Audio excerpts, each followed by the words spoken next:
Hi friends, പുതിയൊരു വീഡിയോയിലേക്ക് എല്ലാവർക്കും സ്വാഗതം. അങ്ങനെ കാർത്തിക് സുന്ദരിയുടെ അടുത്തേക്ക് വരികയാണ്. സുന്ദരിയുടെയും ശരത്തിൻ്റെയും കല്യാണം മുടക്കണം എന്നുള്ള ഉദ്ദേശത്തോടു കൂടി തന്നെയാണ് കേട്ടോ വരുന്നത്. അങ്ങനെ അഹങ്കാരത്തോടു കൂടി കാർത്തിക് വരുന്ന സമയത്ത് കൃഷ്ണമാമ കാർത്തികിൻ്റെ കോളർ പിടിച്ച് പുറത്തു പോകാൻ വേണ്ടി നോക്കുന്ന സമയത്ത് കൃഷ്ണമാമയുടെ കൈ അങ്ങ് പിടിക്കാൻ കേട്ടോ കാർത്തിക്. എന്നിട്ട് അളിയ, ഞാനൊന്ന് പറയട്ടെ, എനിക്ക് കുറച്ച് കാര്യങ്ങൾ പറയാനുണ്ട്, അത് പറഞ്ഞിൽ കഴിഞ്ഞിട്ട് ഞാൻ പോയിക്കോളാം എന്നും പറഞ്ഞിട്ട് കാർത്തിക് പറയാൻ ഒരുങ്ങാൻ കേട്ടോ. അപ്പോൾ അച്ഛമ്മ പറയുന്നുണ്ട്, എന്താടാ നിനക്ക് ഈ പറയാനുള്ളത്, ഒന്ന് പറഞ്ഞിട്ട് തൊലക്ക് എന്ന് പറയട്ടോ. അപ്പോൾ ഞാനൊരു സന്തോഷ വാർത്ത പറയാൻ വേണ്ടി വന്നത് തന്നെയാണ്. എൻ്റെ മഴമോളുടെ കാര്യത്തിൽ ഒരു തീരുമാനമായിട്ടുണ്ട്. കോടതി വിധി എനിക്കാണ്. അതുകൊണ്ട് ഇനി മുതൽ മഴമോള് എൻ്റെ കൂടെയാണ് ജീവിക്കുക. അതുകൊണ്ട് ഞാൻ മഴമോളെ കൊണ്ടുപോകാൻ പോവുകയാണ് എന്ന് പറയട്ടോ. അത് കേൾക്കുമ്പോൾ സുന്ദരി ആകെ അങ്ങ് ഞെട്ടിപ്പോവുകയാണ്. അങ്ങനെ കതിർ മണ്ഡപത്തിൽ ഇരിക്കുന്ന സുന്ദരി അങ്ങ് എണീറ്റ് നിൽക്കാൻ കേട്ടോ. ആ സമയത്ത് ശരത്തിൻ്റെ കയ്യിൽ താലി ഉണ്ടാവും. അങ്ങനെ താലി അവിടെ വെക്കുകയാണ് ശരത്ത്. എന്നിട്ട് ശരത്തും അങ്ങ് എണീറ്റ് നിൽക്കാൻ കേട്ടോ. എന്നിട്ട്, ഇല്ല, എൻ്റെ മഴമോളെ ഞാൻ നിനക്ക് വിട്ടു തരില്ല. എൻ്റെ മോളാണ്. അത് ഒരു കോടതി വിധി നീ നേടി എന്ന് കരുതിയിട്ട് നിനക്ക് ഇനി എൻ്റെ മഴമോളെ ഞാൻ വിട്ടു തരില്ല. ഇതിൻ്റെ മുകളിലുള്ള കോടതിയിലേക്ക് ഞാൻ മഴമോളെ എനിക്കാണ് അവകാശമെന്നും പറഞ്ഞ് ഞാൻ എൻ്റെ മഴമോളെ ഞാൻ തന്നെ സ്വന്തമാക്കും എന്നൊക്കെ സുന്ദരി കരഞ്ഞുകൊണ്ട് പറയാൻ കേട്ടോ. പക്ഷേ കാർത്തിക് പറയുകയാണ്, അത് പറ്റില്ലല്ലോ സുന്ദരി, ഇപ്പോൾ തൽക്കാലം എനിക്കല്ലേ മഴമോളുടെ അവകാശം തന്നിട്ടുള്ളത്. നീ വേറൊരു കോടതിയിലേക്ക് പോകുന്നത് വരെയും എനിക്ക് മഴമോളെ എൻ്റെ കൂടെയാണ് താമസിപ്പിക്കാൻ കോടതി ഉത്തരവിട്ടിട്ടുള്ളത്. ഞാൻ അവളുടെ അച്ഛനാണ് എന്നൊക്കെ പറഞ്ഞ് കാർത്തിക് വീണ്ടും അങ്ങ് പറയാൻ കേട്ടോ. അത് കേൾക്കുമ്പോൾ സുന്ദരി അങ്ങ് പൊട്ടിക്കറിയാണ്. എന്നിട്ട് കതിർ മണ്ഡപത്തിൽ നിന്നും ഇറങ്ങിയ ശേഷം മഴയെ അങ്ങ് പിടിച്ചിട്ട് ചേർത്ത് പിടിക്കാണ്ട്, എൻ്റെ മോളെ ഞാൻ നിനക്ക് വിട്ടു തരില്ല എന്നും പറഞ്ഞ് മഴയെ ചേർത്ത് പിടിച്ചുകൊണ്ട് തന്നെ സുന്ദരി പൊട്ടിക്കരയാണ്. അങ്ങനെ കാർത്തിക് പറയും, എന്നാൽ ശരി, ഞാനൊരു ഡിമാൻഡ് വെക്കാം. എൻ്റെ മോളെ നിൻ്റെ കൂടെ ഞാൻ പറഞ്ഞു വിടാം. നിനക്ക് തന്നെ നോക്കാനുള്ള അവകാശവും തരാം ഞാൻ സുന്ദരി. പക്ഷേ ഞാൻ പറയുന്ന കണ്ടീഷൻ നീ അംഗീകരിക്കണം എന്ന് പറയട്ടോ. അത് കേൾക്കുമ്പോൾ ശരത്തും സുന്ദരിയും അവിടെ കൂടിയിരിക്കുന്ന എല്ലാവരും ആകെ അത്ഭുതപ്പെട്ട് നോക്കി നിൽക്കണേ. എന്നിട്ട് സുന്ദരിയോട് പറയുകയാണ് കാർത്തിക്, എൻ്റെ മോളെ നിനക്ക് ഞാൻ വിട്ടുതരാം. അതിനുവേണ്ടി ഈ കല്യാണത്തിൽ നിന്നും നീ മുടങ്ങണം. നീ ഈ കല്യാണത്തിന് സമ്മതിക്കരുത്. ഈ കല്യാണം നടന്നില്ല എന്നുണ്ടെങ്കിൽ ജീവിതകാലം മുഴുവനും മഴമോളെ നിനക്ക് തന്നെ സ്വന്തമായി നോക്കാവുന്നതാണ് എന്ന് പറയട്ടോ. അത് കേൾക്കുമ്പോൾ സുന്ദരി വീണ്ടും അങ്ങ് പൊട്ടിക്കരയാണ് കേട്ടോ. എന്ത് ചെയ്യണം എന്ന് അറിയാതെ സുന്ദരി മഴയെ വിട്ടുകൊടുക്കാനും താല്പര്യമില്ല എന്ന് ശരത്തിനെ സങ്കടപ്പെടുത്താനും സുന്ദരിക്ക് വിഷമാവാണ് കേട്ടോ. അങ്ങനെ സുന്ദരി മനസ്സില്ല മനസ്സോടെ സുന്ദരി പറയണം, എന്നാൽ ശരി, നിൻ്റെ ഈ ഡിമാൻഡ് ഞാൻ അംഗീകരിക്കുന്നു. എൻ്റെ ജീവിതമോ എൻ്റെ ജീവനോ എനിക്ക് ഒരു പ്രാധാന്യവുമില്ല. അതുകൊണ്ട് തന്നെ എനിക്ക് എൻ്റെ മഴമോളാണ് വേണ്ടത്. എൻ്റെ ജീവിതകാലം മുഴുവനും എൻ്റെ മഴമോൾ എൻ്റെ കൂടെ തന്നെ വേണം എന്നും പറഞ്ഞ് ഈ കല്യാണത്തിൽ നിന്നും ഞാൻ പിന്മാറുന്നു എന്ന് പറയട്ടോ സുന്ദരി വിഷമത്തോടു കൂടി. അത് കേൾക്കുമ്പോൾ ശരത്തിന് നല്ല വിഷമമാവുകയാണ്.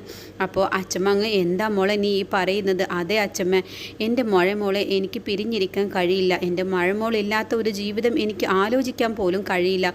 അതുകൊണ്ട് എനിക്ക് ഈ കല്യാണം വേണ്ട എന്നും പറഞ്ഞ് സുന്ദരി അങ്ങ് പൊട്ടിക്കരയാണ് കേട്ടോ. അപ്പോഴത്തേക്കും അങ്ങ് ഒരു സൗണ്ട് അങ്ങ് വരികയാണ്.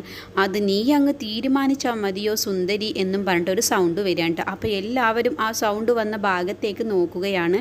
അപ്പോൾ അത് വൈകിയായിരിക്കും കേട്ടോ. അങ്ങനെ വൈക മണ്ഡപത്തിലേക്ക് അങ്ങ് കയറി വരികയാണ്. എന്നിട്ട് വൈക പറയാണ്, നീ അങ്ങ് തീരുമാനിച്ചാൽ മതിയോ സുന്ദരി?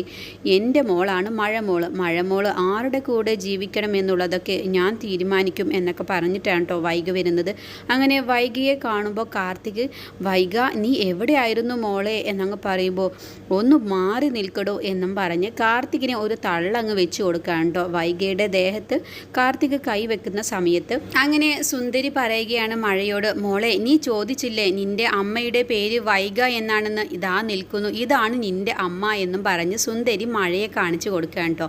അങ്ങനെ വൈഗ മഴയെ കാണുന്ന സമയത്ത് അങ്ങ് ചേർത്ത് പിടിക്കുകയാണ്. എന്നിട്ട് നെറ്റിയിൽ അങ്ങ് ഉമ്മ വെക്കുകയാണ് കേട്ടോ. എന്നിട്ട് മോളെ എന്നും പറഞ്ഞ് അങ്ങ് കെട്ടിപ്പിടിച്ചുകൊണ്ട് തന്നെ വൈഗ കരയാണ് കേട്ടോ. അങ്ങനെ സുന്ദരിയും അച്ചമ്മയും ഒക്കെ കരയുന്നുണ്ട്.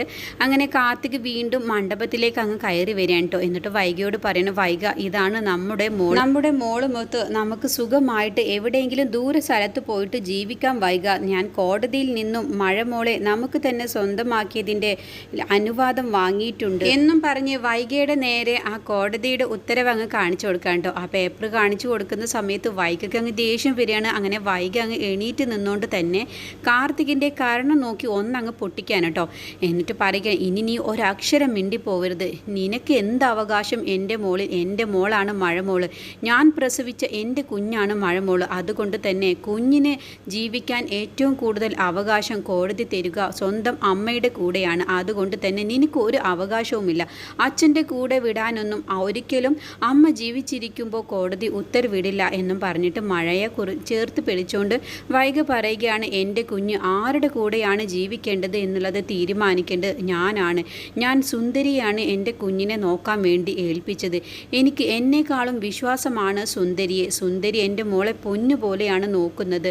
അതുകൊണ്ട് തന്നെ എൻ്റെ മോളെ സുന്ദരി തന്നെ ജീവിതകാലം മുഴുവൻ നോക്കിക്കോളും. എനിക്ക് അത് മാത്രം മതി. സുന്ദരി അവളുടെ ജീവൻ പോയാലും എന്നോട് പറഞ്ഞ വാക്ക് പാലിക്കും. അത് അവൾക്ക് ജീവനോ ഒക്കെ തന്നെ സുന്ദരി ത്യജിക്കും. അതാണ് എൻ്റെ സുന്ദരി. അതുകൊണ്ട് തന്നെ എൻ്റെ മോള് സുന്ദരിയുടെ കൂടെ തന്നെ ജീവിച്ചാൽ മതി. അങ്ങനെ വൈഗയുടെ കയ്യിൽ നിന്നും കാർത്തികിന് നല്ലൊരു അടി അങ്ങ് കിട്ടുന്നത്. ആ അടി കിട്ടിയതോടുകൂടി അവിടെയുള്ള എല്ലാവരും ആകെ അന്തം വിട്ട് നോക്കുകയാണ് കേട്ടോ. അങ്ങനെ കാർത്തികിൻ്റെ അമ്മയും ആകെ അന്തം വിട്ട് നോക്കുക തന്നെയാണ്. അങ്ങനെ വൈഗ പറയുകയാണ്, ഈ കല്യാണം നടക്കും. ഈ കല്യാണം മുടങ്ങാൻ പാടില്ല. അതുകൊണ്ട് തന്നെ എൻ്റെ മഴമോള് സുന്ദരിയുടെ കൂടെ ജീവിക്കുകയും ചെയ്യും. സുന്ദരിയുടെ കല്യാണം ഇന്ന് തന്നെ നടക്കുകയും ചെയ്യും. സുന്ദരി വാ എന്നും പറഞ്ഞ് സുന്ദരിയുടെ കൈ അങ്ങ് പിടിക്കാൻ കേട്ടോ വൈഗ. എന്നിട്ട് കതിർ മണ്ഡപത്തിലേക്ക് അങ്ങ് ഇരുത്തുകയാണ്. ഇനി ശരത് സാറ് സുന്ദരിയെ കല്യാണം കഴിക്കണമെന്നും പറഞ്ഞ് സുന്ദരി കതിർ മണ്ഡപത്തിൽ ഇരുത്താൻ കേട്ടോ. അങ്ങനെ സുന്ദരി നല്ല സന്തോഷത്തോടു കൂടി തന്നെ ശരത്തിൻ്റെ കൂടെ ഇരിക്കുകയാണ്. അങ്ങനെ ശരത്ത് സുന്ദരിയുടെ കഴുത്തിൽ അങ്ങ് താലി കെട്ടുക കേട്ടോ. അങ്ങനെ വൈഗ തന്നെയാണ് മുന്നിൽ നിൽക്കുന്നത്. അങ്ങനെ താലി കെട്ടുമ്പോൾ മാലിന്യാണ് കേട്ടോ കഴുത്തിൽ താലി അങ്ങ് മുറുക്കി കൊടുക്കുകയൊക്കെ ചെയ്യുന്നത്. അപ്പോൾ വൈഗ കാർത്തികിനോട് പറയുന്നുണ്ട്, നിങ്ങൾ ഈ മണ്ഡപത്തിൽ നിന്നും പോവരുത്, ഇവിടെ തന്നെ നിൽക്കണം. എന്നിട്ട് ഈ ചടങ്ങ് നീ കാണുകയും കൺനിറയെ കാണുകയും ചെയ്യണം എന്നൊക്കെ പറയട്ടെ. അങ്ങനെ കാർത്തികിന് പിന്നെ ഒരക്ഷരം മിണ്ടാൻ പോലും ആവാതെ കാർത്തിക് നിരാശയോട് കൂടി തന്നെ, കാർത്തിക് ഒരുപാട് പ്രതീക്ഷകളോട് കൂടി വന്ന കാർത്തിക് ആകെ നിരാശയോട് കൂടി തന്നെ കാർത്തിക് മണ്ഡപത്തിൽ നിന്നും അങ്ങ് പോവുകയാണ് കേട്ടോ. അങ്ങനെ കാർത്തിക് പോകുമ്പോൾ വണ്ടിയിൽ കാറിൽ കയറി പോകുന്ന സമയത്ത് ദേഷ്യം സഹിക്കാൻ വയ്യാതെ കാറ് ഒരുപാട് സ്പീഡിൽ അങ്ങ് ഓടിച്ചു പോവുകയാണ്. അങ്ങനെ കാറ് നിയന്ത്രണം വിട്ട് മറ്റൊരു ലോറിയിൽ അങ്ങ് പോയി ഇടിക്കുകയാണ് കേട്ടോ. അങ്ങനെ കാർത്തികിന് അപകടം സംഭവിക്കുകയാണ്. അങ്ങനെ 3 മാസങ്ങൾക്ക് ശേഷം പിന്നീട് സുന്ദരിയും ശരത്തും കൂടി ഒരു ഡോക്ടറെ കാണാൻ വേണ്ടി ഹോസ്പിറ്റലിലേക്ക് വരികയാണ് കേട്ടോ. എന്നിട്ട് ഡോക്ടറോട് പറയുകയാണ്, അവർ ടൂറിന് പോവുകയാണ്, അവർ ഹണിമൂൺ ട്രിപ്പിന് പോവുകയാണ് എന്ന് പറയുമ്പോൾ 3 മാസം വരെ നിങ്ങൾ ഹണിമൂൺ ട്രിപ്പ് ആഘോഷിച്ചില്ലേ, ഇപ്പോഴാണോ ആഘോഷിക്കുന്നത് എന്ന് ഡോക്ടർ ചോദിക്കാൻ കേട്ടോ. അപ്പോൾ ഡോക്ടറോട് പറയുന്നുണ്ട്, അത് ഒരുപാട് തിരക്കും കാര്യങ്ങളൊക്കെ ഉണ്ടായിരുന്നു, അതുകൊണ്ടാണ് ഞങ്ങൾ നീട്ടിവെച്ചത്. ഇപ്പോൾ പോകുന്നതിൻ്റെ മുന്നേ ഞങ്ങൾക്ക് ഞങ്ങളുടെ പേഷ്യൻറ്റിനെ ഒന്ന് കാണണം, അതിന് വേണ്ടിയിട്ടാണ് വന്നത് എന്ന് പറയട്ടോ.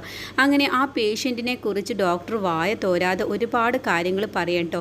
അയാൾ ഒരു ജീവിച്ചിരിക്കുന്നു എന്ന് മാത്രമേ ഉള്ളൂ. വീൽ ചെയറിൽ നിന്നും അയാൾക്ക് ഒരിക്കലും എണീറ്റ് നടക്കാൻ കഴിയില്ല. പിന്നെ അയാൾക്ക് ചിരിക്കാനോ കരയാനോ സങ്കടപ്പെടാനോ മനസ്സിൽ തന്നെ ഒന്നും ഉണ്ടാവുകയുമില്ല.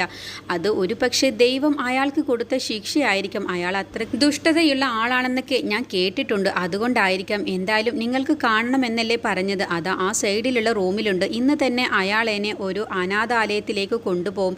അങ്ങനെ അനാഥയായിട്ടുള്ള ആളുകളെ നോക്കുന്നവരാണ് അയാളെ കൊണ്ടുപോകുന്നത്. അയാളുടെ അമ്മ ഇപ്പോൾ കിടപ്പിലല്ലേ, അതുകൊണ്ട് തന്നെ അയാളെ നോക്കാൻ ഇപ്പോൾ ആരും തന്നെ ഇല്ല. അതുകൊണ്ട് അനാഥാലയത്തിലേക്ക് പറഞ്ഞയക്കുകയാണ്. ഹോസ്പിറ്റലിലൊക്കെ കിടത്തുന്നതിന് ഒരു പരിധിയുണ്ടല്ലോ എന്നും പറഞ്ഞ് സുന്ദരിയും ശരത്തും കൂടിയിട്ട് കാർത്തികിനെ കാണാൻ വേണ്ടിയിട്ട് അങ്ങ് പോവുകയാണ് കേട്ടോ. അങ്ങനെ കാർത്തിക് ഇങ്ങനെ വീൽ ചെയറിൽ ഉന്തിയും കൊണ്ട് ഇങ്ങനെ വരികയാണ്. അങ്ങനെ കാർത്തികാണെങ്കിലോ ആകെ പരിക്കേറ്റിട്ടാണ് കേട്ടോ കാർത്തിക് ഉണ്ടാവുക. കാർത്തികാണെങ്കിലോ ആകെ ഇങ്ങനെ ഒന്നും അറിയാത്ത ആ ഒരു ആക്സിഡൻറ്റ് കഴിഞ്ഞ് ജീവച്ഛവമായിട്ട് തന്നെയാണ് വീൽ ചെയറിൽ ഇരിക്കുന്നത്. അങ്ങനെ ഉന്തി വരുന്ന ആളെ ശരത്തും സുന്ദരിയും ഒന്ന് നോക്കുന്ന സമയത്ത് അത് വൈകിയായിരിക്കും കേട്ടോ കാർത്തികിനെ വീൽ ചെയറിൽ ഉന്തിക്കൊണ്ടുവരുന്നത് വൈഗ തന്നെയാണ്. അപ്പോൾ ശരത്തും സുന്ദരി ആകെ ഞെട്ടിപ്പോവുകയാണ് കേട്ടോ. എന്നിട്ട് വൈഗ മാഡം എന്നങ്ങ് സുന്ദരി വിളിക്കുമ്പോൾ, സുന്ദരി നീ ഇന്ന് ഹണിമൂണിന് പോവുകയല്ലോ, നിങ്ങൾക്ക് എത്ര മണിക്കാണ് ഫ്ലൈറ്റൊക്കെ ഉള്ളത്, നിങ്ങൾ എത്രയും പെട്ടെന്ന് പോയിക്കോളൂ. നിങ്ങൾ ഇയാളെന്നെ കാണാൻ വേണ്ടി വന്നു എന്ന് എനിക്ക് എന്തിനാണെന്ന് മനസ്സിലായി. പക്ഷേ ഇയാളോടൊന്നും ഒരു തരത്തിലും സഹതാപം കാണിക്കാൻ പാടില്ല, അത്രയ്ക്ക് ദുഷ്ട മനസ്സാണ് ഇയാളുടെ. പക്ഷേ ഞാനിപ്പോൾ ഇയാളെന്നെ കൊണ്ടുപോകുന്നത്, ഞാൻ അനാഥകൾക്ക് ഒരുപാട് അനാഥകൾ എൻ്റെ ആശ്രമത്തിൽ കഴിയുന്നുണ്ട്, അവരെ എല്ലാവരെയും ഞങ്ങൾ പരിചരിക്കാറുമുണ്ട്. അതിലൊരാളായിട്ടാണ് ഇയാളെന്നെ കൊണ്ടുപോകുന്നത്. എൻ്റെ ആരുമായിട്ടല്ല ഇയാളെന്നെ ഞാൻ കൊണ്ടുപോകുന്നത്. അങ്ങനെ അനാഥകളെ സംരക്ഷിക്കുന്ന കടമകളാണല്ലോ ഞങ്ങൾക്കുള്ളത്, അതുകൊണ്ട് തന്നെയാണ് ഇയാളെന്നെ ഞാൻ കൊണ്ടുപോകുന്നത് എന്ന് പറയട്ടോ.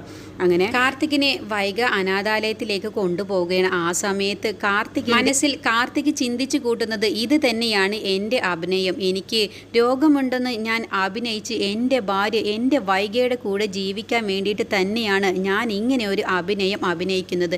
അല്ലാതെ ഒരിക്കലും എനിക്ക് എൻ്റെ വൈഗയുടെ കൂടെ ജീവിക്കാൻ കഴിയില്ല. അങ്ങനെ എൻ്റെ വൈഗയുടെ സംരക്ഷണത്തിൽ എൻ്റെ വൈഗയുടെ ഒപ്പം എനിക്ക് ജീവിക്കാൻ വേണ്ടിയിട്ട് തന്നെയാണ് ഞാൻ ഇങ്ങനെ ഒരു നാടകം അഭിനയിക്കുന്നത് എന്നൊക്കെ ഇങ്ങനെ മനസ്സിൽ കാർത്തിക് ഇങ്ങനെ ചിന്തിച്ചു കൂട്ടാണ്ടോ. പക്ഷേ കാർത്തികിന് ഒരു അസുഖവുമില്ല, കാർത്തികിന് ബുദ്ധിക്ക് ഒരു തകരാറും പറ്റിയിട്ടൊന്നുമില്ല. പക്ഷേ കാർത്തിക് വൈഗയുടെ കൂടെ ജീവിക്കാൻ വേണ്ടിയിട്ടാണ് കേട്ടോ ഇങ്ങനെ ഒരു അഭിനയം അഭിനയിച്ച് വൈഗയുടെ കൂടെ അനാഥാലയത്തിലേക്ക് പോകുന്നത്. അങ്ങനെ സുന്ദരിയും ശരത്തും ഹണിമൂണിനും പോവുകയാണ്. കാർത്തിക് വൈഗയുടെ കൂടെ അനാഥാലയത്തിലേക്കും പോവുകയാണ് കേട്ടോ. അങ്ങനെ സുന്ദരി സീരിയൽ ഇതോടുകൂടി അവസാനിക്കുകയാണ്.